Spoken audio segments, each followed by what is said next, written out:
Okay, guys, so I went out and bought a grip edge set, working on more and more modern anything, equipment, cars, heavy truck, don't matter. Everybody's going to Torx, Hex, and they're just rounding out.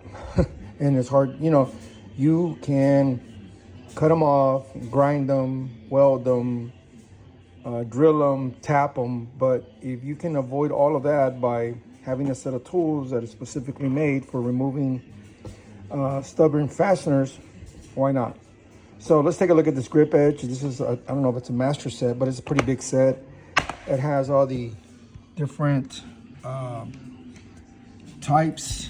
We got the Torx, we got the Hex, we got the security or the anti thing, and then we got the males, we got the females, we got the long reach.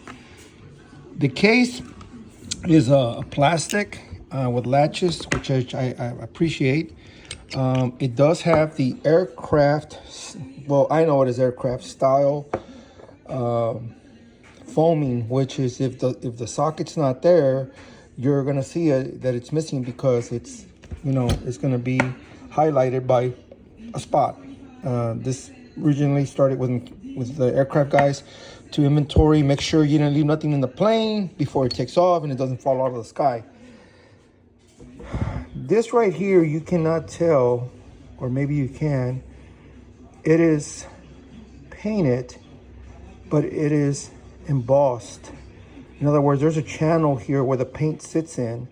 So even if the paint wears away, you're gonna have an engraving. So you're always gonna know what you got. And not only that, you can always just, refill it yourself, buy a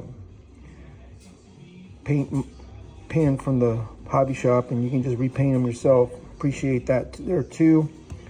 This is T2 steel. I don't know if you can see how it works, how it's cut like at an angle. It shows better on some than others, like this one right here. Let's see if we can focus in. If you can see it, how it's angled to grip as you try to back it out. And like I said, it's a pretty nice set.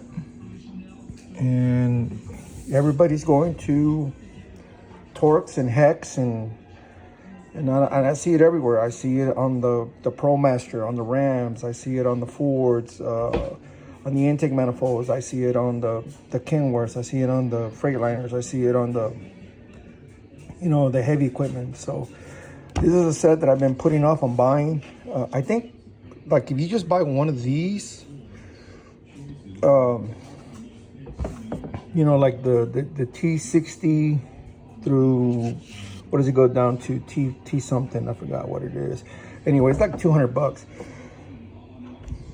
So I just decided to buy the master set. A long time ago, an old timer told me, he goes, just don't buy one.